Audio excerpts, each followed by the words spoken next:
नमस्कार प्रिय विद्यार्थियों। आज हम केंद्रीय बैंक के कार्यों का भारतीय संदर्भ में चर्चा करेंगे। प्रत्येक देश में केंद्रीय बैंक का मुख्य कार्य अर्थव्यवस्था में मुद्रा व साख की मात्रा को नियंत्रित व नियमित करना होता है।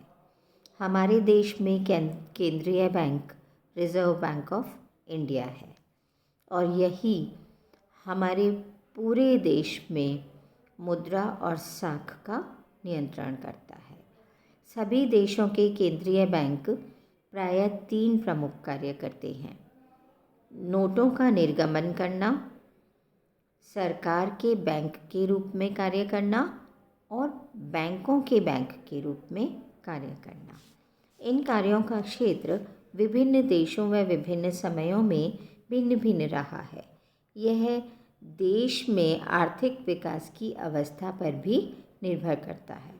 साधारणतया एक केंद्रीय बैंक का उद्देश्य विकास की ऊंची दर, पूर्ण रोजगार के स्तर तक अर्थव्यवस्था को ले जाना, मूल्य स्थिरता, सुदृढ़ भुगतान संतुलन की स्थिति प्राप्त करना माना गया है। विकासशील देशों में केंद्रीय बैंक सरकार को ऐसी आर्थिक नीतियां अपनाने में मदद करता है जिनसे विकास की तेज गति हो सके और देश में सभी काम के योग्य व्यक्तियों को काम मिल सके। साथ में केंद्रीय बैंक देश की मुद्रा का आंतरिक मूल्य व बाह्य मूल्य दोनों को स्थिर करने का प्रयास भी करता है। केंद्रीय बैंक इन सभी कार्यों को एक साथ करने की कोशिश करता है, लेकिन व्यवहार में इन विभिन्न उद्देश्यों में परस्पर तालमेल बैठाना काफ़ी कठिन होता है। एक विशेष परिस्थिति में एक विशेष कार्य का अधिक महत्व हो सकता है, जैसे भारत में हाल के वर्षों में मुद्रास्फीति पर नियंत्रण स्थापित करना एक अधिक महत्वपूर्ण कार्य बन गया है। आर्थिक स्थिरता के साथ विकास की आवश्यकता तो है ही, साथ ही केंद्रीय बैंक को आर्थिक विकास की नीतियों का भी कुछ इस तरह से निर्धारण करना होता है जो सरकार के अनुकूल हो। अब हम केंद्रीय बैंक के कार्यों को, जो कि जाने माने अर्थशास्त्री डी कॉक ने बतलाए हैं, उन पर विचार करते हैं।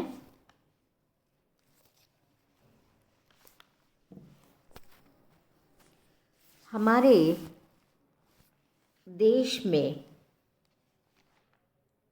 ये सारे कार्य केंद्रीय बैंक कर रही है जिन पर हम अभी चर्चा कर रहे हैं।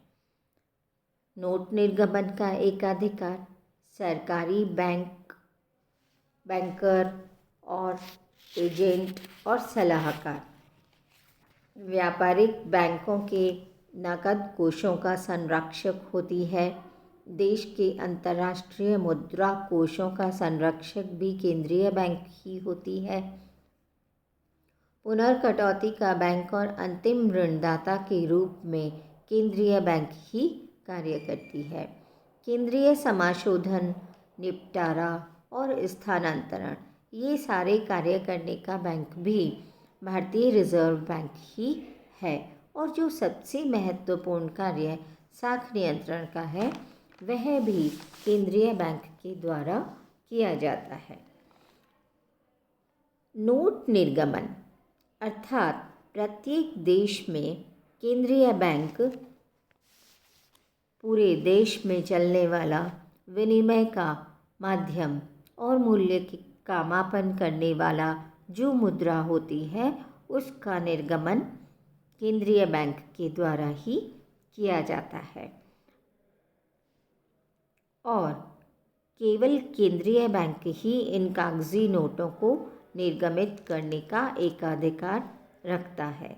इससे नोट निर्गमन का कार्य अधिक सुचारू रूप से हो सकता है और सरकार इस कार्य को ठीक तरह से नियंत्रित कर सकती है। नोट निर्गमन की विभिन्न प्रणालियाँ होती हैं जिन्हें एक देश अपनी आवश्यकता के अनुसार अपनाता है। नोट निर्गमन की आनुपातिक कोष प्रणाली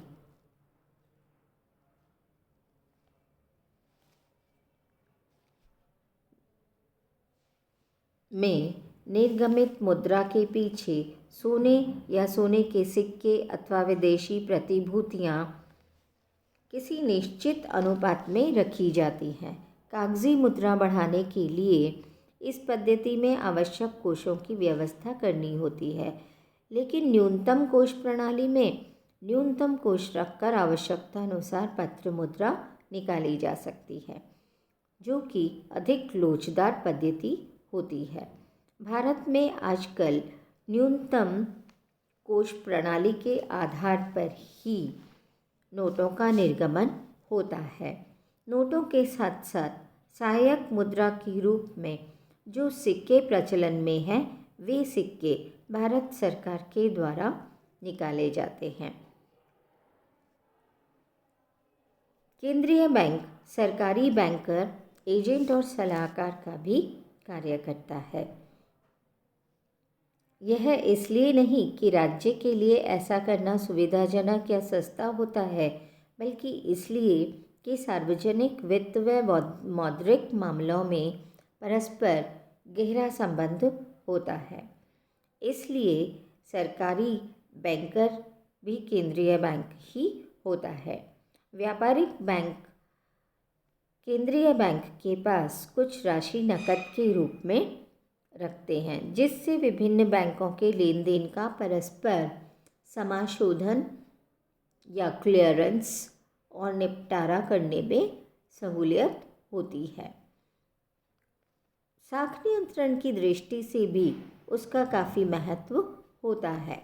देश का केंद्रीय बैंक व्यापारिक बैंकों को आवश्यकता पड़ने पर कर्ज भी देता है। इस प्रकार वह इनके नकद कोषों का संरक्षक होता है। यही नहीं, विदेशी विनिमय कोषों का संरक्षण भी केंद्रीय बैंक के द्वारा ही किया जाता है। वह प्राप्त विदेशी मुद्रा को जमा करता है और उसके उपयोग के लिए दिशा निर्देश निर्धारित करता है। केंद्रीय बैंक विदेशी विनिमय की दर को स्थिर रखने के प्रयास करता है। आवश्यकता पड़ने पर वह सरकार को विनिमय की दर परिवर्तित करने की सलाह भी देता है। जुलाई 1991 में भारत में रुपए का लगभग 20% अवमूल्यन किया गया था। अवमूल्यन का अर्थ होता है कि एक देश की मुद्रा की विनिमय दर को नीचा कर देना और अतिमूल्यन में यह दर ऊंची की जाती है। भारत में विदेशी कर्ज की राशि अवमूल्यन के पश्चात काफ़ी अधिक बढ़ गई। 20 अगस्त 1994 से रुपए को चालू खाते में पूर्ण परिवर्तनीय बना दिया गया, जिसकी घोषणा 1994-95 के बजट में कर दी गई थी। वर्तमान नीति के अनुसार रुपए की विनिमय दर बाजार में मांग व पूर्ति के आधार पर निर्धारित होने दी जाती है, लेकिन विनिमय दर के अत्यधिक उतार चढ़ावों को रोकने के लिए भारतीय रिजर्व बैंक हस्तक्षेप करता है। केंद्रीय बैंक पुनर्कटौती का बैंक और अंतिम ऋणदाता के रूप में भी कार्य करता है। यह बैंकों के प्रथम श्रेणी के व्यापारिक बिलों की पुनर्कटौती करके उन्हें वित्त प्रदान करता है। मान लीजिए ए ने बी को माल उधार बेचा और बी ने एक बिल स्वीकार करके ए को दे दिया, जिसका भुगतान 3 महीने बाद किया जाना है। ए चाहे तो किसी बैंक से उस बिल को भुनाकर तुरंत नकद राशि प्राप्त कर सकता है। वह बैंक केंद्रीय बैंक से इस बिल की पुनर्कटौती कराकर रुपए प्राप्त कर सकता है। निश्चित अवधि के बाद बी को इस बिल की राशि का भुगतान करना पड़ता है। इस प्रकार भुगतान काफ़ी आसान हो जाते हैं। बहुत सारी बैंकों के आपसी लेन देन, उनका समाशोधन और निपटारा करना भी केंद्रीय बैंक के द्वारा ही किया जाता है। केंद्रीय बैंक सबसे महत्वपूर्ण कार्य साख नियंत्रण का करता है। यह मुद्रास्फीति के समय साख की मात्रा को कम करता है और मंदी के समय साख का विस्तार करता है। साख नियंत्रण के कई उपाय होते हैं, जैसे बैंक दर में परिवर्तन, खुले बाजार की क्रियाएं, नकद रिजर्व अनुपात में परिवर्तन, गुणात्मक साख नियंत्रण आदि। यदि हम किसी विकासशील देश में केंद्रीय बैंक के कार्यों पर विवेचन करें तो हमें मालूम होगा कि भारत जैसे देश में केंद्रीय बैंक के अनेक अन्य कार्य भी महत्वपूर्ण हो गए हैं। जैसे भारत में कृषि साख के क्षेत्र में विशेष रूप से रुचि लेता है। यह सहकारी संगठनों को रियायती शर्तों पर कर्ज देता है, आर्थिक व मौद्रिक विषयों पर आवश्यक अनुसंधान करवाता है, विभिन्न प्रकार के आंकड़े और रिपोर्टें प्रस्तुत करता है, व्यापारिक बैंकों से मिलकर साख नियोजन की प्रक्रिया को लागू करता है। सीमित साख का उपयोग प्राथमिकता के आधार पर आवश्यक क्षेत्रों में उत्पादन, विनियोग और आय को बढ़ाने के लिए करता है। व्यापारिक बैंकों के मार्फत समाज के कमज़ोर वर्गों को साख प्रदान करके केंद्रीय बैंक उनको भी विकास करने के पर्याप्त अवसर उपलब्ध करवाता है, ताकि वे अन्य वर्गों से पीछे न रहें। प्रायः अर्थशास्त्रियों में विवाद होता रहा है कि केंद्रीय बैंक का सबसे महत्वपूर्ण कार्य कौन सा है। कोई केंद्रीय बैंक को मुख्य रूप से अंतिम ऋणदाता मानता है, कोई इसे मौद्रिक और बैंकिंग प्रणाली को नियंत्रण करने वाला होता है। लेकिन कुल मिलाकर केंद्रीय बैंक किसी भी देश की मुद्रा व साख को नियंत्रित और नियमित करके उस देश में आर्थिक विकास में अपनी भूमिका अदा करता है। धन्यवाद।